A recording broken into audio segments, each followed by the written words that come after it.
51-ші сабаққа кірсек. Walk, walking, go, going, do, doing дегендер. Work деген ол етістіктің, оны infinitive деп айтады. Яғни бірінші формуласында келеді. Өзгеріссіз walk деп. Ал walking деген оны герунди деп айтады, немесе ing деген сияқты. Ing етістігі деп айтады. Яғни соңында ing келеді, ing. Бұл work деген, немесе go деген, do деген соңында ing келетін болса, ол уже етістік болмай қалады. Ол деген есімдік болып кетеді. Етістік болмай қалады. Өйткені ол walking, doing дегеннен кейін оған етістік деген не ол? Етістік деген уақытқа байланысты сөйлем. Яғни ертең, бүрсігүн, қазір, болашақта деген нәрсені білдіретін сөз. Соған байланысты, яғни. Сонымен байланысты болады. Мысалы, work жұмыс жасау деген кезде сіз айта аласыз, мен кеше жұмыс жасадым, бүгін жұмыс жасаймын, ертең жұмыс жасаймын, немесе бүгін жұмыс жасап жатырмын деп. Сөйтіп айта аласыз. Ал есімдік деген өйтіп айта алмайсыз. Мысалы, қалам. Қалам деген сөзді сіз кеше қалам, бүгін қалам, ертең қаламдым деген сияқты ондай болмайды. Қалам деген ол қалам, ол уақытқа тәуелді емес, уақытқа байланысты емес. Сол сияқты work деген, жұмыс жасау деген уақытқа тәуелді болса, working деп кетсе, ол онда уақытқа тәуелді болмай қалады. Ол деген, мысалы, қараңыз, do десе жасады болса, делать. Doing деген делание. Делание. Вчера делание, сегодня делание деп айтпайсыз ғой. Сол сияқты. Жақсы, бұл нәрсе кішкене қиындау болса, онда әзірше мән бермей қойыңыздар. Оны қазір түсінбесеңіздер де ештеңе етпейді. Енді сол осы екі нәрсені қарастырылады. Бұл қазіргі сабақта осы екі нәрсе қарастырылады. Яғни инфинитив қай кезде келеді? Яғни өзгеріссіз, немесе doing, герундилар қай кезде келеді? Герунди деп айтады. Етістік деп айтпай қойық. Work, go, be, etc. infinitive. Work, go, be дегендер infinitive. Play, start, finish. Осылай өзгеріссіз. Ол қай кезде келеді? We use the infinitive with will, can, must. Көмектескіш етістіктер бар ғой, модальный етістіктер. Will, can, must деген. Солардан кейін келетін етістік ол инфинитив. Яғни бірінші формулада өзгеріссіз келетін етістік. Мысалы қараңыз. Anne will be here soon. Anne will be here soon. Жақын арада осы жерде болады. Will be. Қараңыз, will деген келді, be инфинитив. Be етістікпен келіп қалды. Мысалы, shall дегенде willдің бір түрі, ескі түрі, shall. Shall I open the window? Мен есікті ашайын ба? Shall'дан кейін open келіп. Open өзгеріссіз. Opening деген жоқ, open келіп. Might деген ол да модальный етістік. Нені білдіреді? Мүмкін, бәлкім деген сияқты. I might phone you later. Бәлкім мен саған кішкенеден кейін звондармын. Жаңағы will be, shall деген 27-28 юниттарда келеді. Егер қызықты болса, артқа қайтып 27-28 сабақтарды қараңыздар. Might, may дегендер, олар 29 юнитта келеді. Осыларды жанында тұрған сол өткен сабақтардың толықтай, яғни қарастырылатын жері, таблицасы барлығы бар ішінде. Қалай қою керек. Мұнда тек бәрін жинақтап сіздерге көрсеткен қай кезде инфинитив қолдану керектігін. May мен де инфинитив келеді. May I sit here? Мұнда отырайын ба, отыра аламын ба? Canнан кейін де инфинитив келеді. I can't meet you tomorrow. Сенімен ертең кездесе алмаймын дейді. Can't meet. Could'ті canнің өткен шағы ғой. Could you pass the salt, please? Сен маған тұзды бере сала аласың ба? Must, саған істеу керек, должен деген сияқты. Осыдан кейінде де инфинитив керек. Осы, яғни must, can, could, may соларды қолданғаннан кейін етістікті аласыздар да, мысалы сөздікті аласыздар да, тересіздерде тек сол шығарған етістікті аласыздар да, осы орынға қоя қоясыздар. Орыс тілі сияқты қиын емес та. Орыс тілінде етістік деген қанша өзгеріске ұшырайды. Пошел, поехал, поехав деген сияқты өзгереді. Амында тек инфинитивті аласыздар да. Осы might, maylар кездескен болса, содан кейін түсінікті, тек қана инфинитив қоятын болып тұрмын ғой дейсіздер. Мысалы must. It's late. Жай болып қалды. I must go now. Мен қазір кету керекпін. I must go. Should. Should-та тебе следует, саған істеу керек еді деген мағынада. You shouldn't work so hard. Саған көп үйтіп қатты жұмыс жасап керек емес. Тебе не следует так работать усердно. You shouldn't work so hard. Would деген will'дың соңғы жағы, бірақ мына жерде орыс тілінде бы, я бы хотел деген сияқты. Қалар едім, would you like some coffee? Сіз кофе қалар ма едіңіз? Қалайсыз ба? Яғни, would you like some coffee? 34-ші сабақта келген екен осы. Егер де қызық болса, 34-ші сабаққа қайтып, дұрыстап подробно оқысаңыздар болады. Енді тағы қай кезде біз инфинитивті қолданамыз? Do, does, did деген көмектескіш етістіктерде қолданамыз инфинитивті. Егер де do келсе, does келсе, doesn't, didn't дегендер келсе, онда бір қойыңыздар, демек артынша инфинитив қолдану керекпін деп. We use the infinitive with do, does, did. Осылармен. Do, does деген present simple'да келеді, яғни қазіргі шақ. Did деген past simple, өткен шақта келеді. Мысалы, do you work? Do you working емес, do you work? Сен жұмыс жасайсың ба? They don't work very hard. Олар қатты жұмыс жасамайды, ондай қатты талпынып, немесе қатты күш салып жұмыс жасамайды. They don't work very hard. Helen doesn't know many people. Helen көп адамдарды білмейді.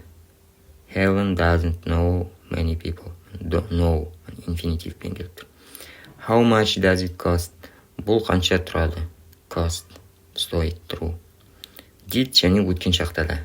What time did the train leave? Поезд қашан қозғалады?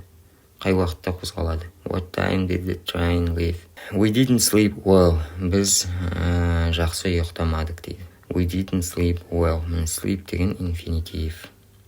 Осы есте болсын. Демек, will, shall, might, may, can, could, must деген сияқтылардан кейін инфинитив қолданасыз. Және do, does, did дегеннен кейін инфинитив қолданасыз. Осы сөздер would, shall, would-тан кейін do, does-тан кейін инфинитив тек өзі таза инфинитивтің өзі келеді. Яғни алдында to деген келмейді. To work, to meet, to pass, to go. Біздер естеріңізде болса, мектеп кездерде бізді етістіктерді солай жаттатқызатын еді. To go, to work, to like, to know, to live, to sleep деп. Ол неге үйтіп жаттатқызады? Себебі көбінесе to мен келеді. Бұл осы will, shall деген модальный етістіктерде to сіз келеді. I must go. I must to go демейсіз. I must go. Мысалы, you can sleep. To sleep демейсіз. Бірақ енді келесі қазіргі Б секциясында қазір to мен келетін. Қай кезде to мен келеді? To sleep, to go. Соны қазір қарастыратын боламыз. Қарастырмастан алдын сіздерге бір пайдалы ақпаратпен бөлісіп кеттім келіп тұр. Тыңдап қойсаңыздар. Ол нәрсені негізі айттым, бірақ кішкене толықтырып, сол толықтыруыма ағылшын тілінде қандай нәрсе сіздерге сөйлеп кетуге, сөздіктер жаттауға пайдаланатын бір кеңестерді қоса тұры алдыңғы бұрында айтып жүрген мәселемді қайттан қозғағым келіп тұр. Ол паттерн системасымен сабақ оқу. Мен жабық телеграмында паттерндар жазып жатырмын. Ол не паттерн? Сол жайында сіздерге бөліскім келіп тұр. 4-5-6 ақпарат берем. Әрбір сабақ сайын, иншалла, каждый біреуін пайдаланып сіздерге түсіндіріп отырам. Ол қалай? Мысалы, сөздікті қалай жаттау керек? Қалай сөйлемдер сақталу керек? Әрбір грамматика, бөлік грамматикаларды үйреніп жатыр қой. Сол бөлік грамматикаларды әр қайсысын келіп бір сөйлемге қосатын болсақ, онда сөйлем шығады содан. Мысалы, бір жерден I must go, you can sleep, соны аламыз. Содан кейін but, and, so деген сөздерді аламыз, ортасынан саламыз, сөйтіп сөйлем шығады. Яғни әрбір айтылған ұзақ сөйлем ол бөлік үйренген грамматикаларыңыз. Соны қалай қосу керек, соларды қалай жаттау керек? Мұнда 115 сабақ бар. Соны қалай артын алып жүру керек ол сабақтарды? Себебі дейтін, мысалы, сіз 50-ші сабақтасыз, 35-ші сабақты вообще ұмытып қалған шығарсыз. Оны қалай бірге алып жүру керек? Соның бәрін паттерн системасына сыйдырған едім мен. соны қалай болатынын айтады, кухня изнутри деп. Кухняның ішінен қалай вообще жасалып жатқанын, соның әрбір бір бөліктермен сіздермен бөліскім келіп тұр. Соның бірі қазір вообще паттерн не екенін сізге түсіндіргім келіп тұр. Паттерн деген ол, яғни қазақ тілінде уәзін дейді, немесе араб тілінде уәзін дейді. Яғни бір нәрсе қайталанып келе беруді паттерн деп айтады. Мысалы, компьютерный программированияда тоже бір мәліметтер қайталанып келе беруді паттерн деп айтады. Яғни ол неге керек? Сіз бір грамматиканы үйренесіз. Мысалы, I am going деген. Енді I am going деген ол қайталанып келетін бір формула. Be going, be doing, be sleeping.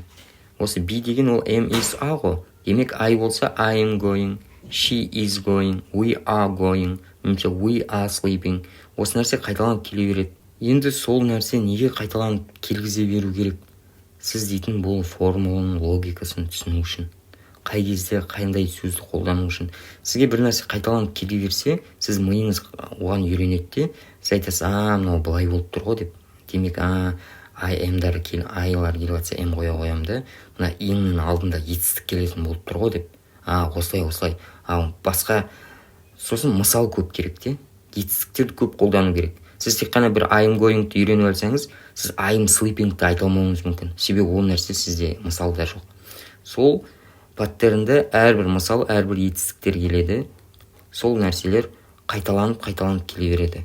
Және содан кейін ол бір столбикта бір ереже қайталанып келеді. Толтырып қайталайсыздар оны, қайталау тәсілдері бар. Содан кейін басқа столбикта басқа ереже келеді. Содан кейін тағы да үшінші столбикта, үшіншіде тағы басқа ереже келеді. Сол каждыйын бір-бірлеп қайталап, каждыйын логикасын түсінгеннен кейін, мысалы, иншалла, содан кейін 4 пен 5-ші столбикта сол үшеуі аралас болып келеді. Сол кезде сізде уже 3 грамматиканы бір жинақтап, қалай қолдануды, миыңызды уже істетуге бұл нәрсе жақсы. Ол бірінші пайдасы. Содан кейін алда тағы екінші пайдаларымен, үшінші пайдаларымен бөлісетін боламыз келесі сабақтарда, бірақ жайлап. Қалай сөздікті қолданамын, қандай постоянно қолданатын сөздіктер салынады, қалай жаңа грамматикеге ескі сөздіктер, ал ескі грамматикеге жаңа сөздіктер қалай салынатын, осының бәрін алда әрбір этапны өтетін боламыз, түсіндіретін боламыз. Қазір тек паттерннің мағынасын түсіндіңіздер. Енді сабағымызды ары қарай жалғастырайық. Тағы бір нәрсе айтуға ұмытып кеттім. Бұл паттерндар сіздерге берілетін, олардың ішінде бірталай еңбек жатыр, бірталай сөйлемдер жазылатын болады, бірталай сөздер қолданыста керек болған. Соның бәрі есеп математически жасалған нәрсе, ол дейтін бесплатно емес, бірақ оның құны дейтін бір кафеге бір отырып шығатын құн, ондай қымбат емес. Тіпті алып барсаң, бұл құнды ақпараттарға, сабақтарға, және бұл сабақтар ол безлимит болады. Сіз дейтін ай сайын бір төлеп тұратын, оны қолдану үшін ондай нәрсе емес. Сіз бір сатып аласыз, болды, сіздікі болып қалады. Және ол дейтін әрбір обновлениесі, әрбір болып жатқан ішіндегі жаңа нәрселер сізге тегін келіп тұратын болады. Жақсы, сабағымызды жалғастырайық. To work, to go, to be деген сияқты инфинитивтар. To мен келеді, to plus infinitive. Қай кезде? Мысалы, 26-шы сабақта біз I am going to деген ережені өттік. Яғни, я собираюсь, мен бір нәрсе істегім келеді деп болашақты пландап айтқан сөз осы ережемен келеді. I am going to. Мысалы, I am going to play tennis tomorrow. Мен ертең теннис ойнайын деп жатырмын. Я планирую, я собираюсь деген сияқты. I am going to play. Міне, to play. Мына жерде бүйтіп айтпайсыз, I am going play деп. Алдағы сияқты. Жоқ, I am going to play. Осы I am going келсе, демек инфинитив to мен келеді. I am going to play, I am going to sleep, I am going to speak деген сияқты. What are you going to do? Сен не істейін деп жатсың? What are you going to do? To do, міне. Do, яғни to do. Солай келеді. Сосын I have to деген 30-шы сабақта келді. Have to мен келетін болса, I have to, демек мен бір нәрсе істеу керекпін. Я должен. Мен бір нәрсе істеу керекпін. I have болса, онда менде бар деген сөз. I have a pen, менде қалам бар. ал бірақ I have to болатын болса, онда мен істеу керекпін. Егер де білмеген болсаңыздар, 30-ші сабаққа қайтыңыздар. I have to go now. Мен қазір кету керекпін. Міне, I have go деп айтпайсыз. I have to go. I have to go now. Мен қазір кету керекпін. Everybody has to eat. Барлығы тамақ жеу керек. Барлығы тамақ жеу керек. I want to. I want to деген мен қалаймын дейсіз де to мен келеді инфинитив. Do you want to go out? Сен сыртқа шыққың келеді ма? Do you want to go? Do you want go out деп to-ды тастап кетпейсіз. Осы I want келгенде to келеді. They don't want to come with us. Олар бізбен бірге келгісі келмейді. They don't want to come. Міне, to come. I would like to. 34-ші сабақта I would like to деген мен я бы хотел, мен қалар едім, мен қалап тұрмын деп бір әдепті түрде жеткізу осы would-пен келеді. I'd like to talk to you. Мен сізбен сөйлескім келіп тұр. Я хотел бы с вами поговорить. Мен сізбен сөйлескім келіп тұр. I'd like to talk to you. Would you like to go out? Сен сыртқа шыққың келеді ма? Не хотел ли бы ты прогуляться деген сияқты. Немесе выйти. Would you like to go? Неге мен орысша айтып тұрмын? Себебі ағылшын тілі, соның ережесі орыс тіліне көп жағдайда келіседі. Осы кейбір кезде қазақша жеткізу қиын болып қалады. Мысалы, который деген сөз, мысалы, қазақ тілінде оның аналогы жоқ. Сол сияқты кейбір кезде орыс тіліне жүгіну керек болады. Сосын I used to. Бұрын істедім деген ережеде used to болады. 36-ші сабақта келді. I used to, мысалы, Dave used to work in a factory. Dave ол заводта бұрын жұмыс жасады. Used to деген бұрын жасады. Қазір, яғни осы used to-ды қолданғаннан сіз түсінесіз, ол қазір заводта жұмыс жасап жатырмағанын. Егер де заводта жұмыс жасап жатқан болғанда, онда осы used to-ды қолданбас еді. 36 сабақта ашық түсіндірілген еді бұл сабақ. Dave used to work in a factory. Осы used-ға инфинитив to-мен бірге келеді. Енді инфинитивтер бітті, енді герундий, яғни етістіктің соңында ing қосылу, walking, going, raining деген сияқты. Солар қай кезде келеді? Олар дейтін present continuous пен келеді. Present continuous. Бір нәрсені қазір істеп жатсаңыз, соны білдірткен кезде осы ing келеді. Мысалы, I am walking. Мен қазір жұмыс жасап жатырмын. Мұнда келтірген am, is, are, содан кейін қосылған ing. Осы present continuous. Please be quiet. Өтініш, тыныш. I am walking. Мен жұмыс жасап жатырмын. I am walking. Мен жұмыс жасап жатырмын. Tom isn't working today. Том қазір жұмыс жасап жатырған жоқ. Ол жалпы жұмыс жасайды, бірақ именно қазір жұмыс жасап жатқан жоқ. Бұл ереже дейтін 3-ші сабақта, 4-ші сабақта, 8-ші, 25-ші сабақтарда келген. What time are you going out? Сен қай уақытта шығасың? I am going out. Are you going out? What time are you going out? Сен қай уақытта шығайын деп жатырсың? It was raining, so we didn't go out. Жаңбыр жауып тұрды бұрын. It was. Past continuous, өткен шақта да осы ing қолданады. Өткен шақ деген was, were. It was raining, жаңбыр жауып жатырды. So we didn't go out. Сондықтан біз шыққан жоқпыз. What were you doing when the phone rang? Телефон шырылдап жатқан кезде сен не істеп жатырдың? Осындай кездерде былай айтпайсың. I am to work деп айтпайсыз. I am working деп айтасыз. Осы бүгінгі сабақ жалпы сіздерге барлық өткен сабақтарды инфинитив қай кезде, герундий қай кезде қолдану керек екенін жинақтап бір сабаққа берген. Кейбір кезде осындай сабақтар келіп тұрады. Барлық сабақтарды бір жинап түсіндіріп кететін бір мәселелерде. Осымен сабағымыз онда бітті. Ұнаватса лайк басып қойыңыздар, қолдап қойыңыздар, комментарий жазып қойыңыздар. Осы комментарий жазып тұратын кісілер бар. Солар бір мотивация береді жазуға. Алдында кішкене сабақ тұрып қалған еді. Бірақ комментарийлер келіп жатыр, алғыс білдіріп жатыр. Содан кейін қайтадан жазуға бір шабыт болып кетті.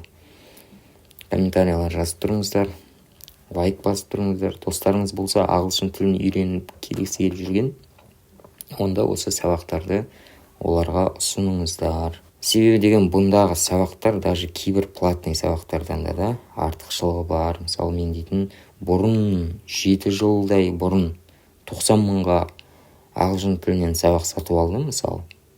Ол сабақтар мысалы қарап тұрсаңыз қазір 300 мың бағасы ол где-то.